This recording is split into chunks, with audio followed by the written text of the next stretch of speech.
Hi, let's talk about some stuff. It's been about a month and a half since I did one of these, so I figured it was about time to give an update on what's been going on. So, on my channel right now, have 4 games running currently. That has been... I kind of did this as an experiment a few months ago. I kept it up for a week. I wanted to see if I could... what it would be like to go at a pace of 2 videos a day. That was an experiment. It was exhausting. I was just barely able to do it. I'm now doing it regularly, and as I go, I'm finding ways to do it more efficiently and actually be able to keep up. But I'm just kind of letting myself be extremely busy right now and seeing how to handle it. So stuff's been going okay. So we're doing The Second Sky. That's actually very nearly wrapped up. Have just a few more videos to go on that. Haven't recorded all the way to the end, but I expect it's only going to be like 4 or 5 more episodes at most. Could be that some of the bonus content takes a long time, but we'll find out when we get there. I need to be careful not to move around too much. This microphone setup is a little more sensitive to background noise than the one I would normally use. You know, these videos are very hard to do. This is like literally about my 15th attempt to do this. Talking into a camera is so much harder than doing a Let's Play. But anyway, I don't want to restart again, so let's keep going. So, right, Second Sky almost wrapped up. Grimrock 2, I feel like I'm coming up on the end of it. I have, like, 21 out of 24 power gems. So I don't really have as good of a reference point for that one, but just as a wild guess, I'd say maybe no more than 10 more episodes. It could easily surprise me. Could be less, could be more. We'll see. Midnight Mansion came to a close. That one was done. I may revisit it at some point in the future and play some user-created mansions, but I got through all the official content and was very happy with that. So that's been replaced by Money Seas now. Money Seas is going to be a quick one. Probably less than a dozen episodes total. But anyway, I'm having a lot of fun with that. We'll just sort of see where it goes as it goes. Terraria is going right now with Brian. That's still a lot of fun. Not too much to say about that. It's you know what's going on if you're watching the series.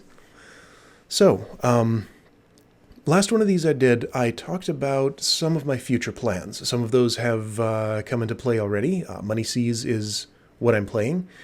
One of the things I mentioned was doing a series on classic Apple II games and old Macintosh games.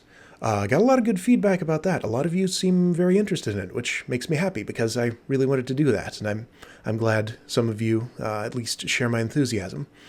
So I'd like to kind of get that started sooner rather than later. The game that I have lined up to go in the Drad slot after The Second Sky, I have mentioned before that I will play Gunther and the Epic Blunder at some point in my channel. I'm not going to do it immediately. I want to take at least a little bit of a break after The Second Sky to do something a little bit different.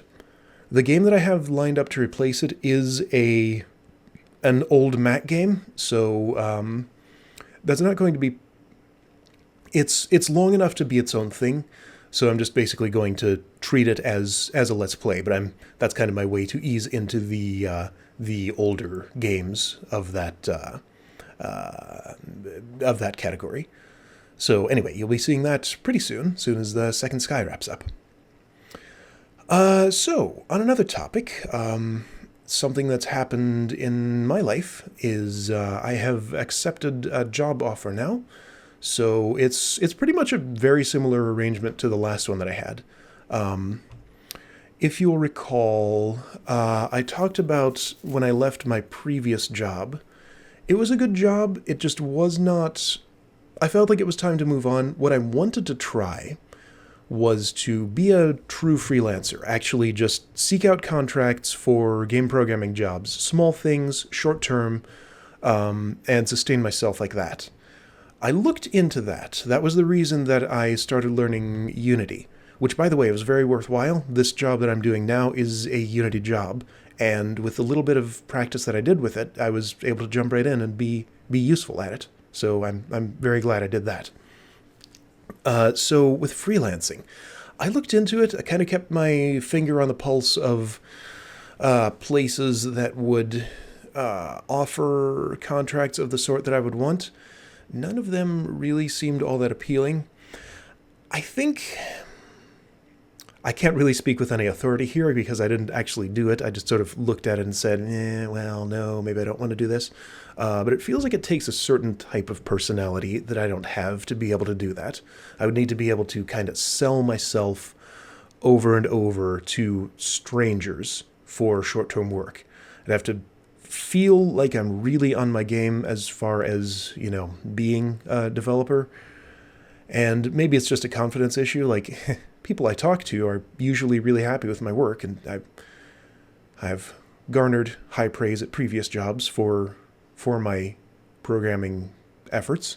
But that doesn't always translate into self-confidence and just feeling like, yes, I can do this.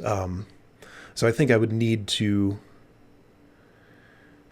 not so much be a little more arrogant, but just be more self-assured to be able to do that sort of thing. I don't know.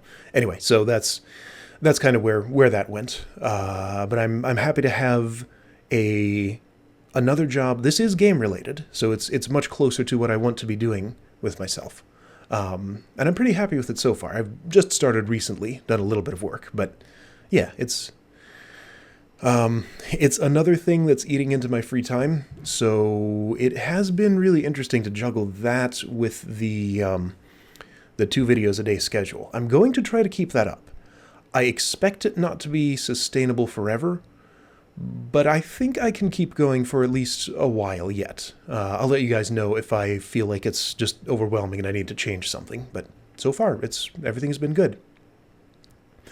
So even with both of those things going, I'm also continuing on my personal projects with some renewed vigor because I want to really be in a good place by the time I get to the point with this current job that I was at with the last one, where it's like, okay, I've done my thing. I think it's time to move on because I'm expecting it to be the same sort of thing. I'll probably stay in this for, a few years or so if everything goes well, but then just hopefully move on to something else. I just don't see this as a long-term thing. Long-term, what I still want to be doing is just making games on my own, selling them, and sustaining myself that way. So I want to be sure that I'm continually making progress toward that. So I talked about last time what I was working on in that area, and it's much further along now. I can actually show this demo that I've made here. So collisions were the thing that was kind of the big stumbling block for making any progress on the game that I was trying to do. So I've kind of taken a real deep dive in them and gone and basically I wanted to invent a system that would let me stop inventing this same system over and over, which I've had to do for every game that I've made. So this is a library that's suited to the purposes I need it for, that's generic enough for all of the games that I need to put it into. So I have 2 demo scenes in here. This is a test harness that lets me just I can use it for debugging how the thing works interactively, and just inspect what's going on in real time. So what I have here is I have 4 shapes, which I can drag around. This is basically the equivalent of, I'm going to get kind of technical here, so apologies if some of you can't follow this. I'd like to go into the full details about this, but that would take lots of time and more more explanation talent than I think I have. But hopefully you'll be able to follow along okay. So I have 4 shapes here, 2 circles and 2 rectangles. I can, let's see, the controls, I'm using some hotkeys here that I don't always remember perfectly. That's not what I want to do. Here we go. So I can resize these things. I can drag. This thing that I'm dragging now is like the intended future state of this box. This one is the starting position. So basically this is setting up a situation where I'm saying, I am a box that is here. In this frame, I want to move here. Will anyone collide with me? In this case, no. So I can say if I want to move here. Now this is telling me this box would collide with this box at this position, and that's what it would look like if it were resolved. These arrows are the normal vector of the collision, so basically just like whatever surface it collides with, the direction that points away from that. This works with multiple moving objects, so like if this is moving over here, and this one's moving over here, like if I do it like this, basically like, I wish I could animate this, like to show you what's really going on, but this thing is moving from here to here. This thing's moving from here to here. They don't actually intersect because by the time this rectangle arrives at this position, well, I messed it up by doing that, but anyway, by the time this rectangle arrives at this position, this one has left that, and they don't actually intersect. But if I do something like this, they'll collide in the middle, and that it just shows that. So circles work pretty much the same way. This system generalizes to any shape. Oop, I need to not do that. The microphone will pick that up. This system generalizes to any shape. I have only rectangles and circles implemented so far, but they basically show me everything I need to know about how the system needs to be architected to work properly. So circles can have a normal vector that sort of turns because they have a sloped surface. And yeah, that's pretty self-explanatory, I guess. Circles can intercollide with circles. Circles can intercollide with rectangles. Rectangles can intercollide with rectangles. So this may be a little bit dry and technical for people who just want to see something flashy. Let's show something flashy. So in my other scene for this, I basically just stuck a whole bunch of balls in here using my circle collider. Gave them some basic gravity, some basic dynamics for bouncing around. The dynamics aren't great, but they're good enough to be reasonably convincing, I guess. Things bounce okay. They don't actually take into account the momentum of the thing bouncing with them. So like if I had a fast-moving circle here, hitting a slow-moving one there, they'd both just bounce off and act as if they'd hit a solid surface. So it's not perfect, but good enough for a demo. This also kind of acts as a stress test. These red lines you're seeing show collisions as they happen in each frame. Let's restart this. I can pause it. I can step one frame at a time. I can show some debug info. So this is frame 44. There are 2 collisions occurring in it. I don't see them. Why don't I see them? Okay, 8 collisions, that's more convincing. So it's 1 per, it's 2 per pair. So 1, 2, 3, 4, 5, 6, 7, 8. I think not seeing collisions there was an artifact of pausing, possibly. Or maybe I don't turn the things red if they collide with the boundary. I'm not really sure. But anyway, so I can step through slowly to see what's going on. I can unpause it and just slow it down, but still have it run in real time. I can speed it up. If I do this too much, this is a little bit computationally expensive, so I can't run it at too high a speed for too long, or it'll just kind of go nuts. If I need to know which one of these circles is which, I show their ID when I have my info up. So, you know, this is 53, this is 39. That's going to be pretty small in the video, so I'm not sure it'll be readable. But anyway, I have their numbers in there. Anyway, so yeah, it basically shows the system is all working really well. I had so many bugs I had to fix with this, like, you know, originally I set this up and just everything explodes. Circles go everywhere. So figure out what's going on with that, fix that. Next problem, things start going through each other. Like if they start to settle, collision will become unresolvable and 2 will just push through each other. So I got all those solved. Used to have them like if they could push out of bounds, they'd go way off in space. And, oh, I should mention, everything here is being done with fixed point. If you don't know what that means, then don't worry about it. It's kind of a technical programmery thing, but basically just means that, like, instead of...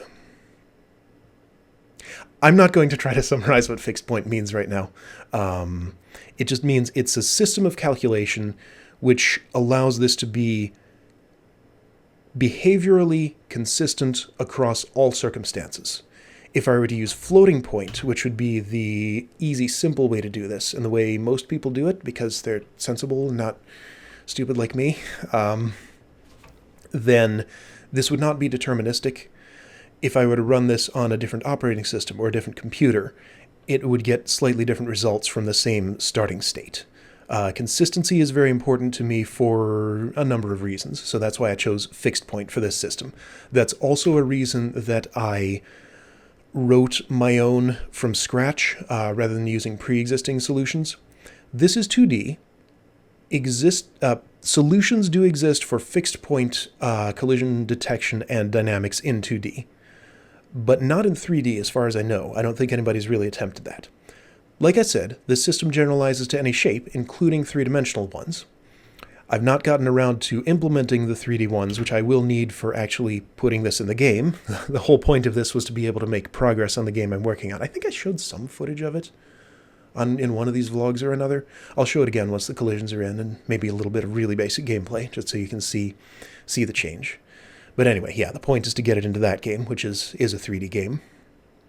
So yeah, just wanted to show this demo. I think it presents itself pretty well, and I'm really happy with how solid I managed to get this after all the time I spent on it. It took a long time. Anyway, cool. So look forward to seeing more game progress and more programmery stuff as things go on, and the same LPs have been doing, and probably lots of other stuff. So, good talking with all of you, and I will see you in the next one.